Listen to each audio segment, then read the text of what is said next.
It was Thanksgiving dinner. The laughter, the clinking of glasses, the warm, cozy air.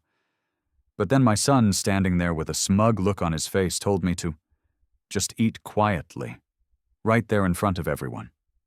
No explanation. No apology. I sat there frozen, but something inside me broke. How long had I let him walk all over me? Have you ever had a moment like that, where everything shifts and you realize you've been too silent for too long? Share your story with me. Chapter 1: The Dinner Gone. Awry. The evening at Harbor and Stone in Old Port started like any other Thanksgiving dinner. The cozy chatter of the crowd, the clinking of glasses, and the warmth of the fireplace made everything feel safe, familiar. But that night, something broke. I was in the middle of telling a story about an old family tradition when Ethan, my son, interrupted me with a sharpness I hadn't felt in years. "Dad, just eat. Let the adults talk," he said, his voice louder than it needed to be. The table went silent for a moment. His girlfriend and her family glanced up from their plates. No one said a word. They didn't have to. I sat still, not responding, but the sting of his words hit harder than any insult could. I lowered my fork, staring at my plate. The feeling was familiar. This wasn't the first time Ethan had dismissed me. "You're so old-fashioned," he continued, not letting the moment go. "You don't get the modern world, Dad. Just sit back and let us talk." His words hung in the air, thick with disdain. I didn't argue. There was no point. The truth was, it wasn't about the conversation. It was about his need to make sure I knew my place, to show everyone at that table that he was the one in control. As the waiter came by to pour more wine, Ethan grabbed the glass from in front of me. "He doesn't know how to drink this," he said with a forced smile, passing the glass over his shoulder.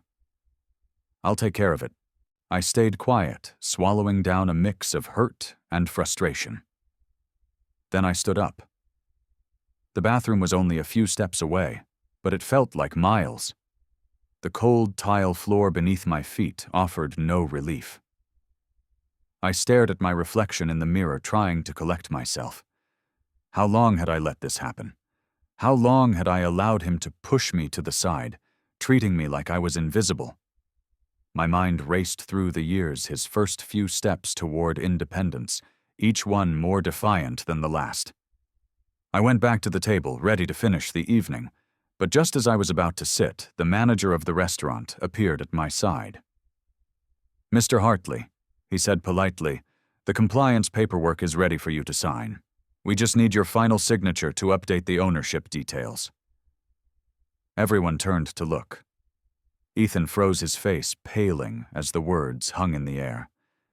His girlfriend's family glanced between us, waiting for a reaction. I didn't give them one. I nodded once, and without saying another word, sat down. The tension in the air was palpable, but I wasn't about to explain myself. Not anymore. I pulled my chair closer, the scraping sound cutting through the silence. No words, no explanations, just the quiet hum of the restaurant and the finality of that moment. And that was the beginning. Chapter 2: The Ripple Effect. The tension hung in the air long after the manager left the table. Ethan's voice cut through the silence, sharper than before. "When did you start owning this restaurant, Dad? Why did you hide it from me?" His words were louder than necessary, his frustration thinly veiled. The table grew still. His girlfriend's family exchanged glances, some of them already pulling out their phones, probably Googling the restaurant's ownership. I kept my eyes on my plate, cutting another piece of chicken, and didn't answer. There was no need to. "You've been hiding this from me, haven't you? Why didn't you help me more?" His voice carried, filled with resentment, the weight of something deeper. I didn't look up, didn't say a word. The years of small, sharp remarks like this began to surface all at once. His words this time crossed a line, but I knew arguing would only feed the fire. I observed watching how he used me as a stepping stone to elevate himself, to show off in front of his girlfriend's family. Dad's too old-fashioned. He doesn't get the modern world. Ethan said, leaning back with a smug grin. You just sit there and let us talk. I remained silent, the same silence I had learned to live with. He was pushing boundaries, and I was letting him. But that night I could feel it, something inside me shifted. The waiter came around with the wine, and Ethan didn't hesitate. He snatched the glass from the table in front of me. He doesn't know how to drink this? He chuckled awkwardly to the table. I'll handle it for him. I didn't even flinch. Instead, I stood up slowly, the familiar irritation settling into a deep, gnawing frustration. The restroom was a few feet away, but it felt like I was walking miles. Inside, I leaned over the sink, staring at my reflection, forcing myself to breathe. How had we gotten here? All these years I had been too passive, too focused on keeping the peace, and now everything felt like it was slipping through my fingers. I wasn't angry. I was just tired. When I returned to the table, the atmosphere had shifted. The sharp edge of the evening still lingered, but no one spoke.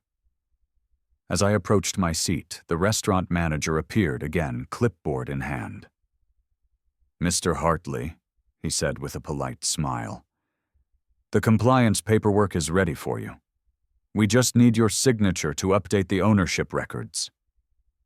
The words hung in the air like a bombshell. Everyone looked up at me, and for a moment the whole room seemed to hold its breath. Ethan froze, his face drained of color. I didn't respond right away. I simply nodded, signing the paperwork without looking up. No need to explain myself. No need for further conversation. The room remained still, the tension too thick to cut through. I took my seat this time, deliberately not looking at Ethan. The quiet that followed was suffocating. His expression was unreadable, his anger palpable. I sat back in my chair, the scraping sound of it on the floor somehow echoing in my mind. I wasn't going to apologize. Not now. Not ever. Not when the truth had been laid bare. Ethan stayed silent for the rest of the meal, barely acknowledging anyone else at the table. When the check came, he stood up first, muttering something under his breath. I don't get you, Dad, he said, his voice low and edged with frustration. I didn't reply. It wasn't worth it. The night was already over.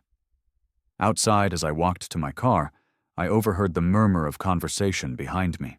I can't believe he did that to his own son. Yeah, it was so awkward. He just sat there letting his dad embarrass him. The words stung, though I knew they weren't entirely true. I had been quiet, yes, but I hadn't been the one causing a scene. Later that night, my phone buzzed as I got home. A message from a distant relative. A recap of the evening, but twisted. Michael was just trying to steal the spotlight. He made Ethan look bad. I wasn't surprised. The ripples were spreading and I hadn't even thrown the stone yet. I didn't respond to the message. Instead, I drove to Nora's bar. She had seen me walk in many times before, but tonight, she knew something was different. As soon as I sat down, she asked, "Did he cross the line again?" I nodded. More than I can ignore this time. She poured me a drink, her eyes watching me intently. You can't stop people from crossing lines, Michael. Not until you step back and make them face the consequences. I wasn't sure what I expected her to say, but that sounded right. When I got home, I stood in the doorway for a moment, watching the lights still on in the living room. I had left them on by accident, but now it felt like the universe was reminding me that things were far from over. I stepped inside, hanging my coat on the rack, my keys landing softly on the counter. The quiet of the house pressed in on me, the weight of everything I hadn't said, everything I hadn't done. But now I had a plan. Chapter 3. The Layers of Dust on the Truth. I hadn't even made it to the couch before my phone rang. The voice on the other end was familiar, but it carried a weight that immediately set my nerves on edge. "Michael," the voice said, "this is John from the bank. I'm calling because I saw a loan application come through for your son. He listed your occupation as retired and said you weren't able to help him financially. Is this true?" I froze, staring at the phone in my hand. Ethan had crossed the line. But this was something else entirely. He wasn't just disrespecting me. He was bending the truth to fit his narrative, and now it was spreading beyond the confines of our family. "Retired." I repeated my voice, betraying the surprise I felt. "He told you that—" "Yes," John confirmed. "The application was flagged, and I just wanted to make sure everything was above board. I wasn't sure if there was some misunderstanding." I didn't respond immediately. The thought of Ethan lying about me about my livelihood left me cold. He had tried to manipulate situations before, but this was calculated. He knew the impact of his words, and now he was trying to secure his future at my expense. After the call ended, I couldn't help but replay the last few months in my mind. Ethan had been distant, coming up with excuses for why he couldn't meet, claiming financial struggles, without ever really explaining what they were. It had all seemed so vague, so fleeting, but now it clicked into place. Every time he asked for help, it was only to secure something for himself.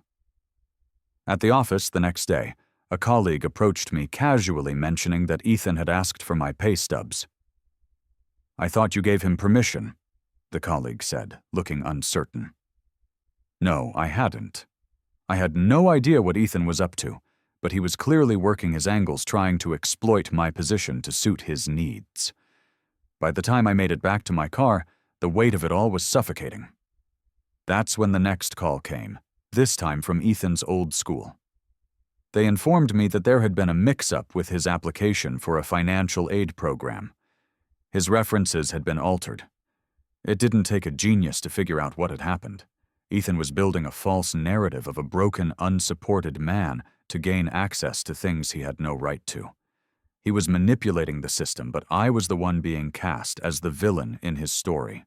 That night, I began collecting evidence. Emails, texts, bank statements, anything I could use. I even went through the shared account records looking for any sign of a pattern. Sure enough, I found it. Transactions that didn't make sense, money moving around in ways that didn't add up. Ethan, however, didn't seem to be taking any of this seriously. He texted me later that evening. "Why are you making things difficult for me? All I need is a little support, and you're just making me feel like I'm a failure." His words always turning the tables made it clear that he still didn't understand the depth of what he was doing. He wasn't asking for help. He was demanding it. And worse, he was blaming me for his own choices, trying to make me feel responsible for the mess he was creating. I tried to respond, but I knew my words would mean nothing to him. Instead, I quietly took action. I quietly blocked his access to one of our joint accounts. The way he'd been draining it had to stop. I changed the passwords, set up tighter security. His requests for help, his excuses, his blame. They were all starting to feel like nothing more than a manipulation game. Later that night, as I sat alone in my office, the phone rang again. Nora's name flashed across the screen. "Did you hear from Ethan?" she asked, without preamble as soon as I picked up. "I did," I replied. "He's digging himself deeper. I told her about the loan application, the altered references, and the subtle ways he'd been trying to get under my skin." Nora was quiet for a moment, then asked a simple question. "So what are you going to do about it?" I sighed. The answer wasn't simple, but it was becoming clearer. "I'm going to make sure he can't use me anymore," I said. "I've been too silent for too long."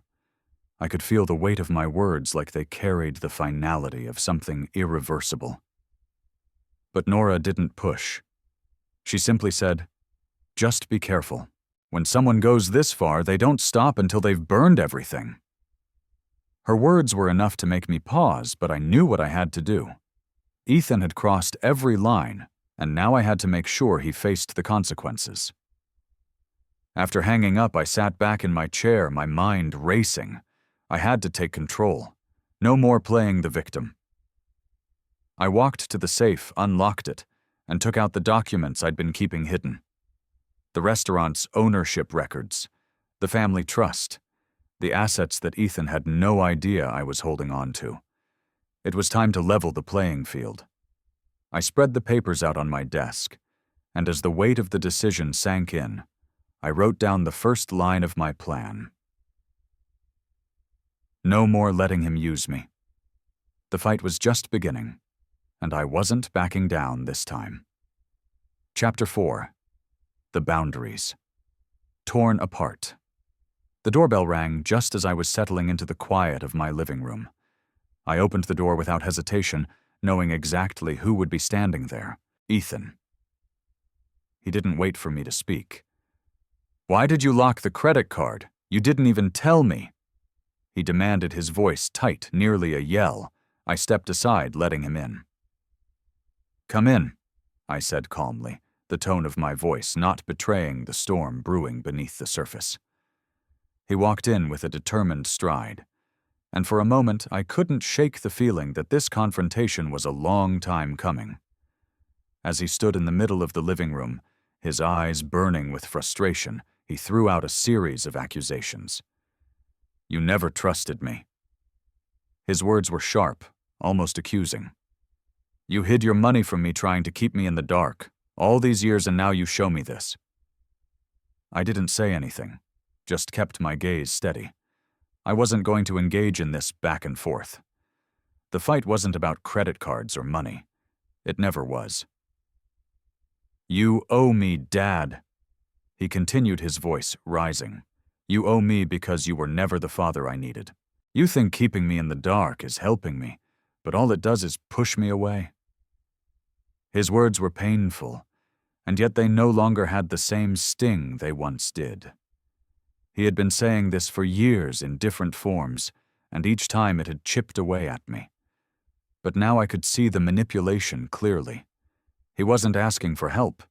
He was demanding it, using guilt to twist my arm. I finally broke my silence. "What did you put on the loan application?" I asked, my voice low but firm. He paused, a brief flicker of hesitation crossing his face. "What?" He feigned confusion. "You know what I mean." I pressed, my eyes narrowing. "Did you really tell them I was retired and couldn't help you?" His expression shifted slightly, but he didn't answer. Instead, he turned away and muttered something under his breath about how I never understood him. "You know you could have been upfront about it," I said, keeping my voice even, "but instead you chose to lie, manipulate the situation." "I don't even know who you're trying to fool."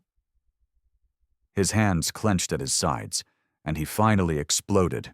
"You don't get it, do you? You think I'm just playing games with you. But this," he waved his hand around, "this is about survival, about proving that I can make it without you controlling everything." I stepped closer, watching him closely. Survival. I repeated the word, tasting bitter in my mouth.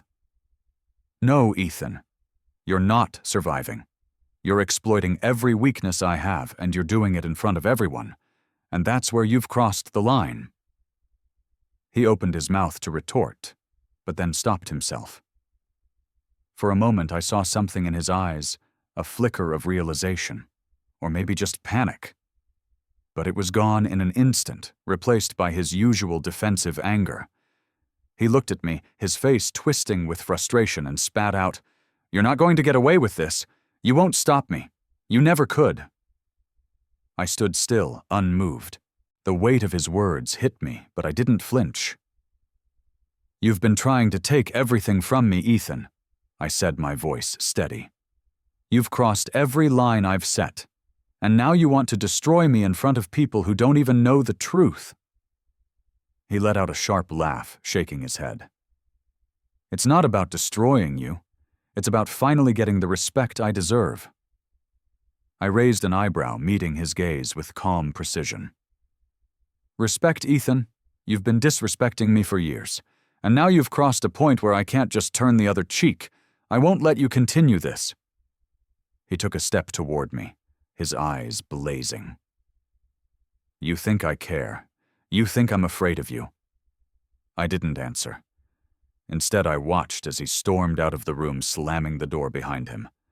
But just before he left, he turned back one final barb slipping from his lips. "I won't let you control me anymore. You're not the man you think you are." And with that, he was gone. I stared at the door, the weight of his words sinking in. It wasn't about control. It never was. It was about boundaries. And I had let him walk all over mine for too long. I looked down at the phone on the table, which had been buzzing non-stop with messages from various people. I hadn't even checked them. But as I glanced down, I saw that the same familiar names were sending their versions of the evening's events. I picked up my phone and turned it off, one message after another, silenced. I had no intention of dealing with their narratives. Not tonight. Instead, I sat down at the table, my mind racing with everything that had just transpired. I didn't need to explain myself to anyone anymore. Not to Ethan, not to anyone. It was time for a new direction. And then as I sat in the stillness of the house, the weight of the decision I was about to make settled into my bones. I was done being the pawn in his game. Later that evening, as I prepared to go to bed, I noticed the papers sitting on the desk, the ownership documents for the restaurant, the trust. I didn't have to keep hiding behind my silence anymore. The fight was no longer about appeasing my son's demands. It was about reclaiming control of my life. I walked over to the desk, grabbed the papers, and pulled them closer, the decision clear in my mind. Tomorrow would be different. I would no longer allow him to use me. For once, the boundaries were mine to set. Chapter 5. The surface cracks. I sat there, the phone buzzing incessantly in my hand, an undercurrent of frustration swirling in my chest. I had barely settled into my chair when the message caught my eye. It was from an anonymous email. My heart tightened as I clicked open the file attached. It was a recording of Ethan's voice. I could hear him clear as day speaking to his girlfriend. "He's old. He's easy to control. All it takes is a little push and he'll crumble," he said with a laugh. "I can take the restaurant from him if I hit him at the right spot." The words hit me like a blow to the stomach. My grip tightened around the phone, and I felt a surge of coldness in my veins. Ethan hadn't just been pushing my buttons for the sake of argument. He'd been plotting, waiting for the right moment to make his move. He wasn't just trying to win an argument. He was trying to take everything I had. The file wasn't over. There were photos attached, images of Ethan's signature on a form, one I hadn't seen before. He'd falsified information about my financial status. The document claimed that I had no family support, that I was retired and incapable of helping him. It was a blatant lie, and it was a lie he had been feeding to anyone who would listen. I leaned back in my chair, staring at the screen. The anger that had been building inside me now turned into cold, calculating resolve. I wasn't going to let this slide. Not this time. The pieces were all falling into place. I picked up my phone again, scrolling through the message history. It wasn't just a few isolated incidents. Ethan had been building this false narrative for months, feeding it into every corner of his life. People at the bank, his friends, colleagues, they were all part of the web he was spinning. It was all coming together now. I sent a quick message to Nora. She'd be at the bar by now. I needed to talk to her, to lay out what I was seeing, but also to hear her thoughts. She always saw things clearly. When I arrived at the bar, she was waiting for me, standing behind the counter. She didn't ask questions, just gave me a small nod and let me sit. I pulled out my phone, opened the email, and handed it over to her without a word. She listened quietly, her expression unreadable as she absorbed the file.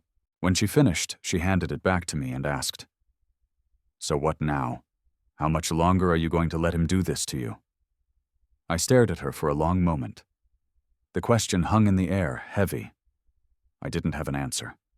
I didn't know what to do with all of it. But I knew one thing: I wasn't going to stand by and let Ethan tear my life apart. I didn't say anything. I couldn't, not yet. But Nora didn't push me for an answer. Instead, she just looked at me, waiting for me to figure it out. I nodded slowly, the weight of the decision heavy on my shoulders. Leaving the bar, I walked back to the office, my mind racing. I couldn't afford to waste time. I had to take control, and I had to do it now.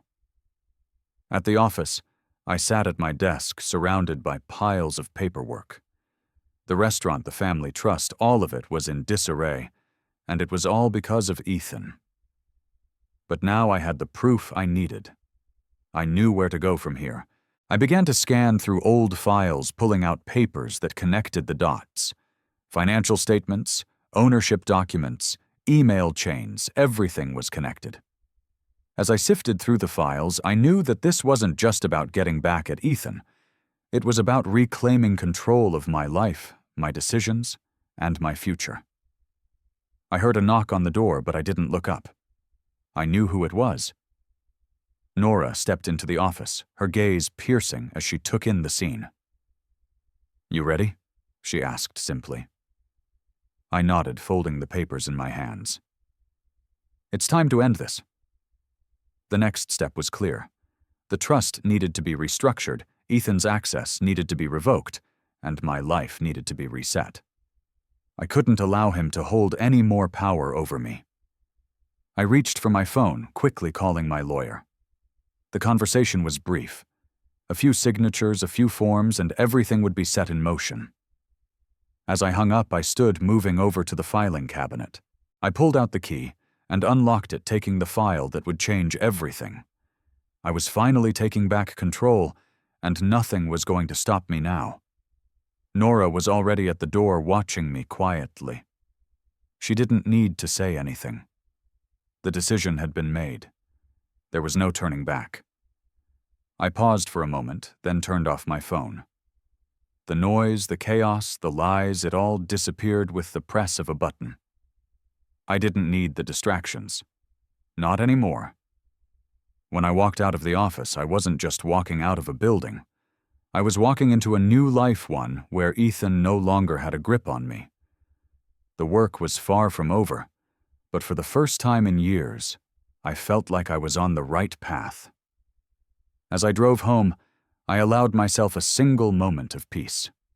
It was fleeting, but it was enough. For the first time in a long time, I was in control. Chapter 6. The Roads That Lead to Truth. The phone buzzed again, before I even had the chance to sit down. Another message. This time it was from the same number. I answered without hesitation, already bracing myself for whatever it was. "Hey, Michael. It's Tom from the bank. Did you know your son applied for a loan? And, on the form, he listed you as retired and claimed you couldn't offer any financial help." I froze. For a second, I thought I misheard him. My heart began to beat faster. The words felt like a punch to the gut. Ethan had done what I tried to steady my breath, but it was hard. It was like everything I'd worked so hard for, everything I thought I understood about my son, was falling apart in front of me. I didn't speak immediately.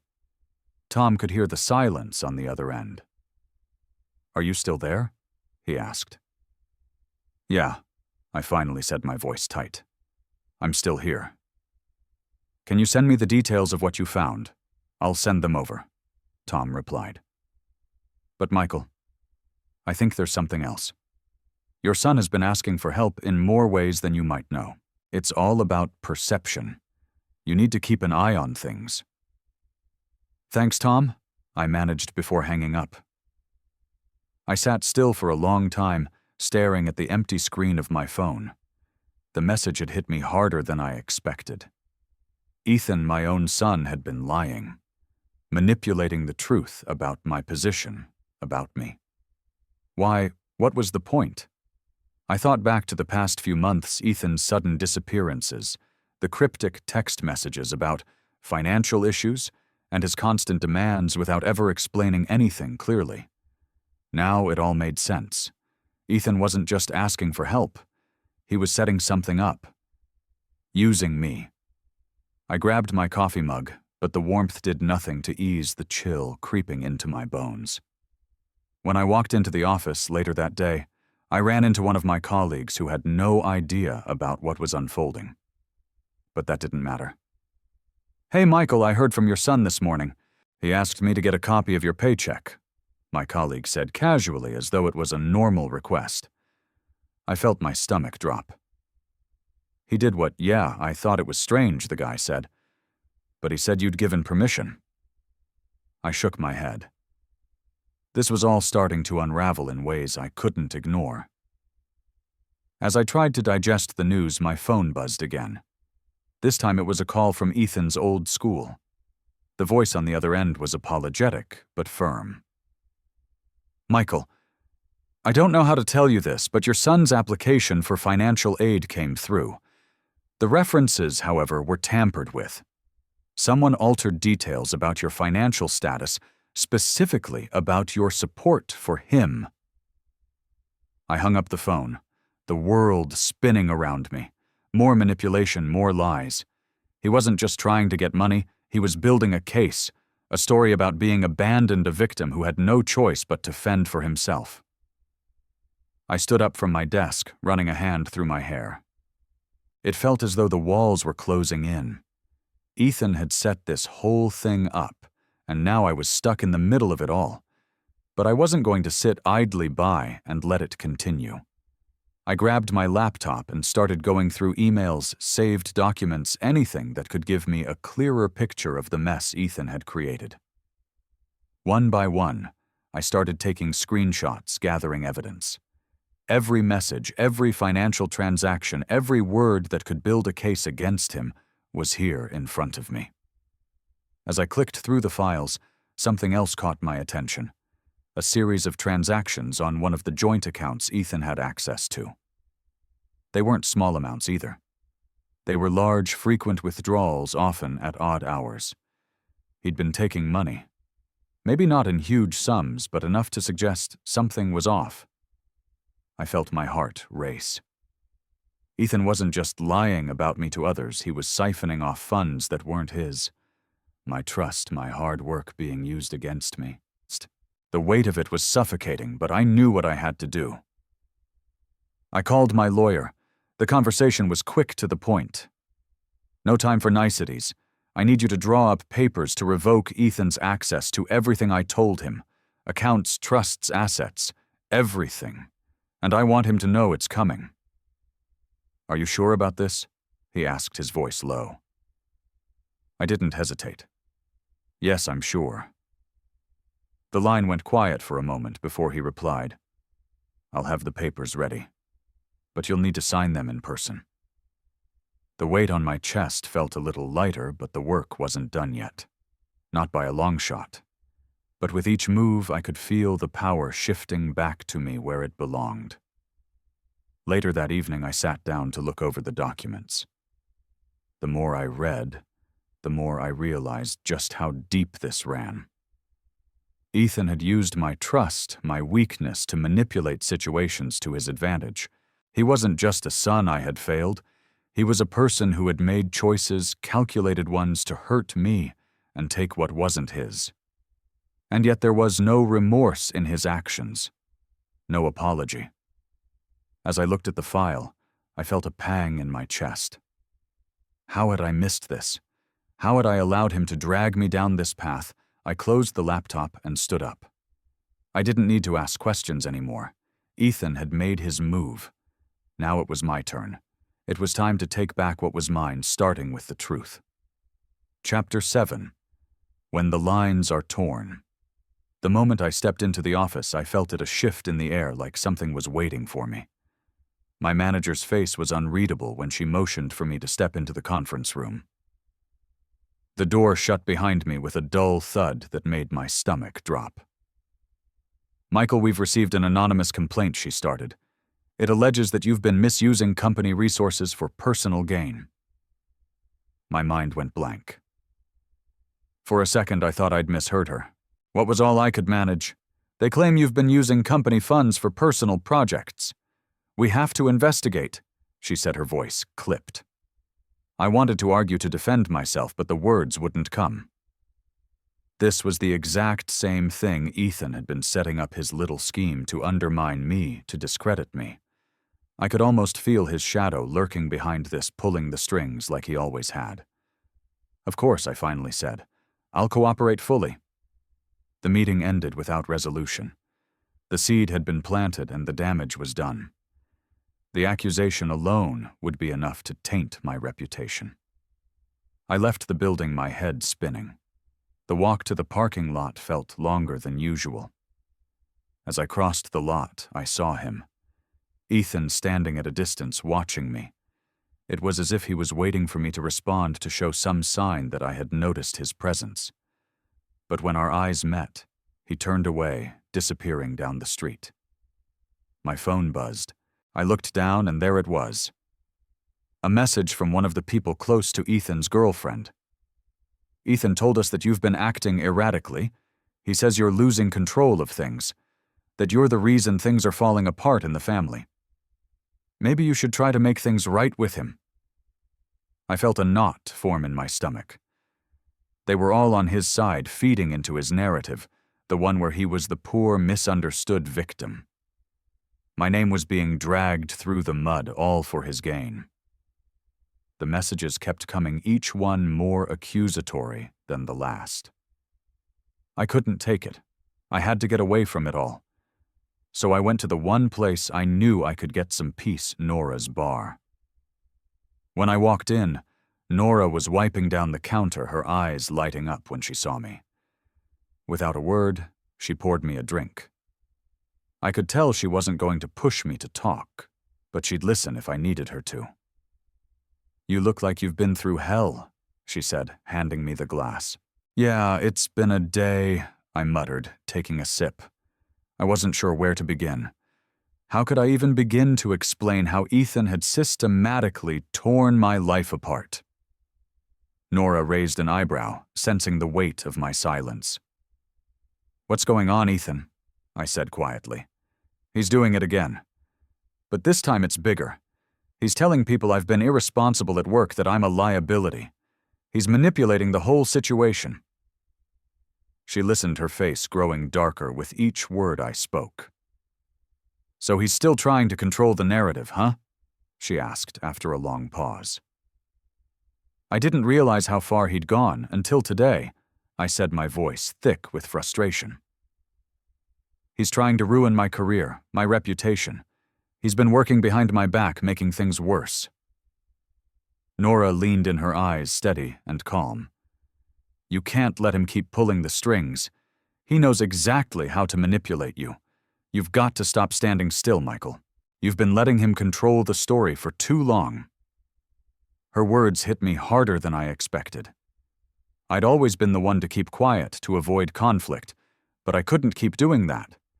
If I didn't fight back now, there would be nothing left to save. When I returned home later, the door to the garage was unlocked. I knew immediately something was off. I entered cautiously, glancing around. My heart sank when I saw that one of the files I'd left on the desk was opened, its contents scattered. It wasn't just the file that had been tampered with. There were other signs, papers shifted, the desk rearranged.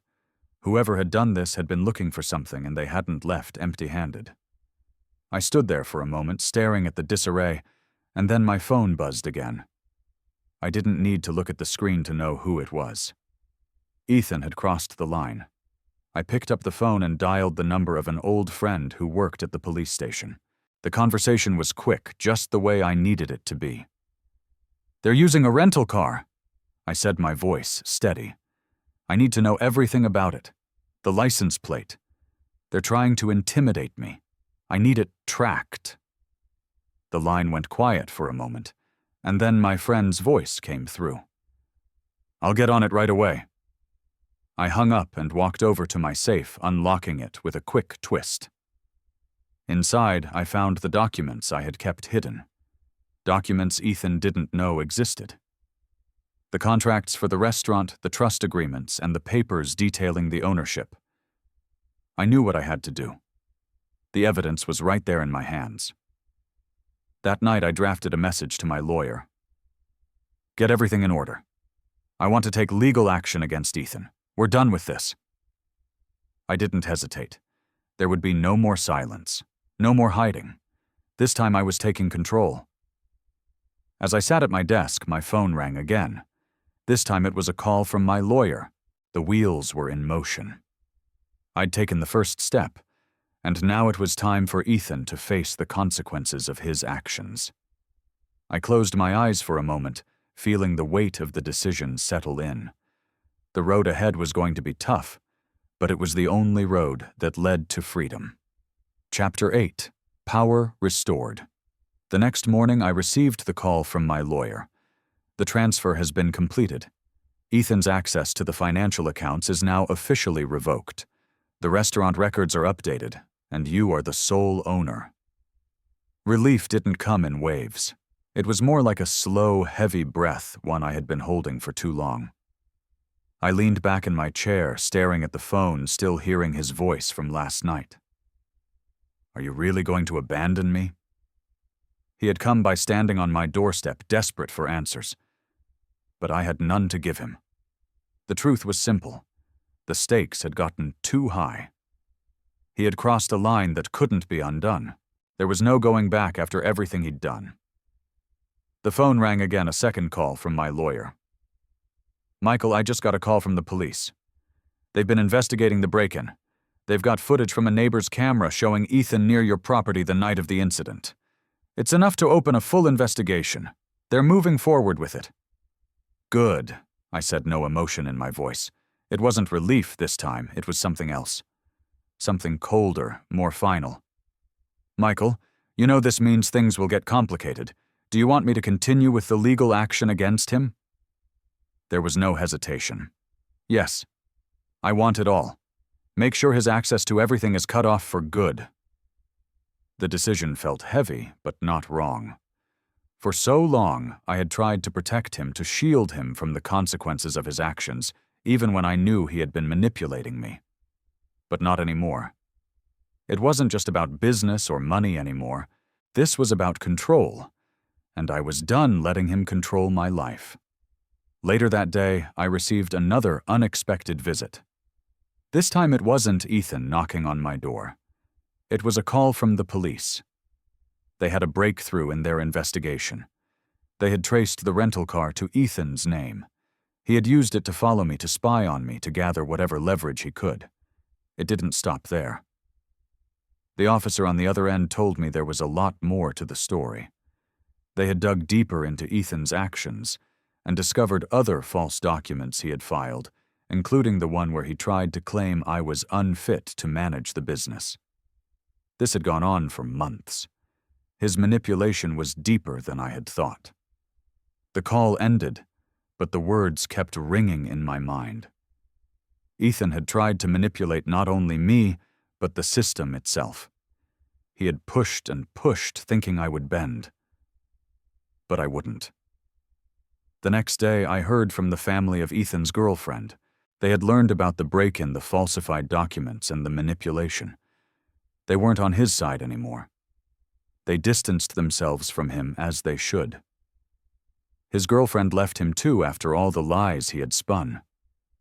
He had burned every bridge. I didn't feel the satisfaction I thought I would.